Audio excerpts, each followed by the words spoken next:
Young rebel star Prabhas వరుస లైనప్స్తో బిజీగా మారిపోయాడు. గతేడాది 2 సినిమాలతో ఫ్యాన్స్ ముందుకు వచ్చాడు ప్రభాస్. ఆదిపురుష్ డిజాస్టర్ ట్రాక్ వచ్చినప్పటికీ కలెక్షన్లు ఓ రేంజ్లో వచ్చాయి.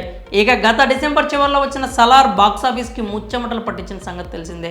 ప్రపంచవ్యాప్తంగా 600 కోట్లకు పైగా వసూళ్లను రాబట్టుకుని ప్రభాస్ స్టామినా ఏంటో మరోసారి రుజువు చేసింది. ప్రస్తుతం కల్కి 2898 ఏడీతో పాటు రాజాసాబ్, కన్నప్ప షూటింగ్స్లో ఫుల్ స్వింగ్లో ఉన్నాడు. అలాగే సలార్ 2, స్పిరిట్ సినిమాలతో పాటు హను రాఘవపూడితో ఒక కథ ఫైనల్ చేసినట్టు తెలుస్తోంది. అయితే ప్రభాస్ ఇక్కడ షూటింగ్స్ చేస్తూనే తరచూ విదేశాలకు వెళ్ళి వస్తున్న సంగతి విదితమే. ఇదిలా ఉంటే ఇప్పుడు ఒక ఇంట్రెస్టింగ్ అప్డేట్ వచ్చింది. ప్రభాస్ మకాం మారుస్తున్నారట. ఇండియా నుంచి లండన్ షిఫ్ట్ అవబోతున్నారట. ఎందుకంటే అక్కడ విలాసవంతమైన భవనాన్ని అద్దెకు తీసుకున్నారని టాక్ నడుస్తోంది. ఇంత సడన్గా ఏంటి నిర్ణయం అనుకుంటున్నారా?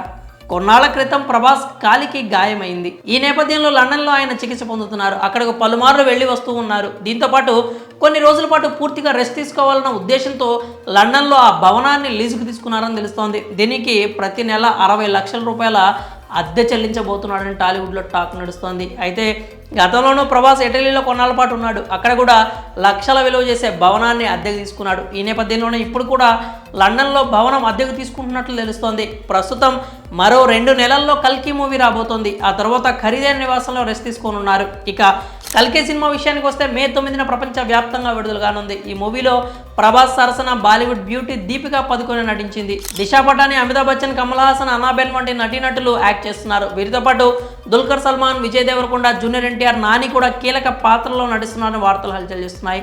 అది నిజమో కాదో తెలియాలంటే సినిమా రిలీజ్ అయ్యే వరకు మనం అయితే వెయిట్ చేయాల్సిందే. మరి ప్రభాస్ కొన్నాళ్ళు లండన్లో ఉంటాడంటూ వస్తున్న వార్తలపై మీరేమనుకున్నారు? మీ అభిప్రాయాన్ని కామెంట్స్ రూపంలో తెలియజేయండి.